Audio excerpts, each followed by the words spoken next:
and welcome to DevOpsCon. I'm here with Damon Edwards. Hi, Damon. Hi, Gabriella. How you doing? How was your session? It was good. It was fun. Super. A lot of good questions. Oh, great. I have one. So there are a lot of people who think that DevOps is a magic bullet, but is it though? How can we make DevOps work, really?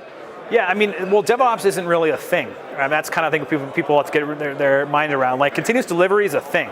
There's a book, there's a process, it's a very specific thing, right? DevOps is really an idea. Some people call it a cultural and professional movement.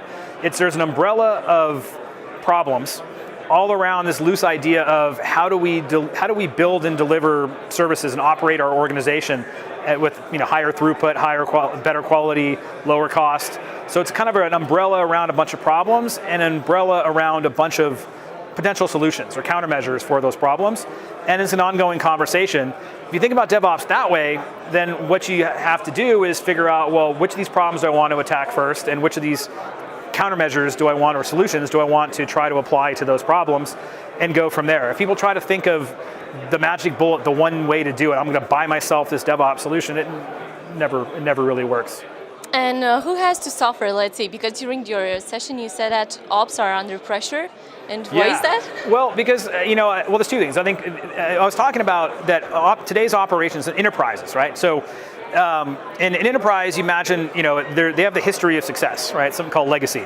So there's going to be multiple generations of technologies, of systems, of people, of processes, different business lines, external partners, internal, business lines, all have to kind of come together in this central place called enterprise operations and hold together as a cohesive set of systems to make the enterprise. And enterprise operations organizations are under this extreme pressure today. You kind of imagine the picture, their box are being squeezed, right? On one side, it's all this DevOps and Agile stuff. Go, go, go, open up, give us more access, let more people in. On the other side, it's all of the, lock things down, be more compliant, be more secure, don't be the next hack, don't be the next breach, don't be the next, audit fail, right? Keep us out of the news, right? So, and often it's the same business people that are saying both of those things. So ops, where it all has to hang together, is getting squeezed between those two pressures. And I think what we have to do is rethink how we structure and operate, how we work in operations organizations in order to relieve that pressure. All of the goodness of operations, all the discipline that years of experience is more important today than ever.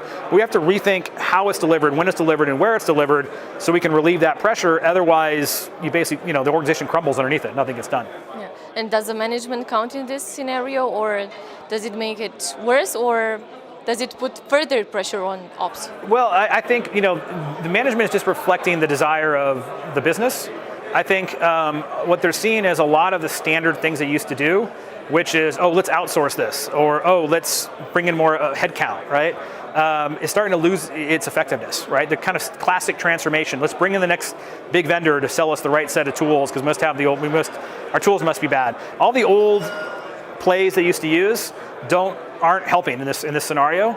So I think the role of management in this scenario is to make sure the work is visible. Turn this into a supply chain management. This is actually my talk tomorrow. Turn what they do into more of a supply chain management problem, and optimize for flow, optimize for speed, which will help you with cost, rather than the classic model, which is I'm going to optimize for the siloed efficiency. It just makes things worse. That's why operations is the way is that squeeze today, is because first of all, it's this operational silo. And then we've built silos inside the silo. We've got 5 different networking teams. We've got systems administration teams. We've got cloud teams. We've got storage teams, compute teams, right? And they've all broken things up in more silos. And that old philosophy of management is why they're in this stuck position of being squeezed between those two pressures. You also talked about snowflakes. Snowflakes, yeah. So what is a snowflake, and what does it lead to? Sure. A snowflake it's a concept that says, if I build something, it could be a component, it could be a system, right, whatever it is, that it might be technically perfect at that point in time, but it's not repeatable. It's a one-off, right? And anytime I make a manual configuration change, by definition, I'm creating a snowflake. It's not like the other things. And the problem with that is the snowflake undermines other people, right? So, I'm coming along, 4 things look alike, the fifth one's not, I didn't know because some slight difference. Could have just been done differently or different directory or some minute change, and now whatever I was doing blows up, right? It's like snowflakes become time bombs, if you want to mix metaphors there. And it's a form of technical debt that undermines operations, it causes a lot of problems, it makes things more manual, because once you start down that path, automation becomes very difficult, because there's nothing, the only thing worse than automation that doesn't work is automation that's a little bit broken, right? This causes more problems. So snowflakes are a mindset of saying that we have to recognize that anytime we have a snowflake, it's a risk in our system. So it may be inevitable. We may just say, well, we had to make this manual change, but you should feel a little bit dirty, right? You should think like, well, that's not good. We get to figure out how to go back and fix that and get rid of it. So you see organizations that are saying, if we're going to work in this new kind of throughput-driven, horizontally, flow-driven way of working, we have to get rid of the snowflakes or stop the processes that are snowflake machines that create all these snowflakes, because otherwise we can't standardize, we can't automate, and we can't really make things as smooth and efficient as we want.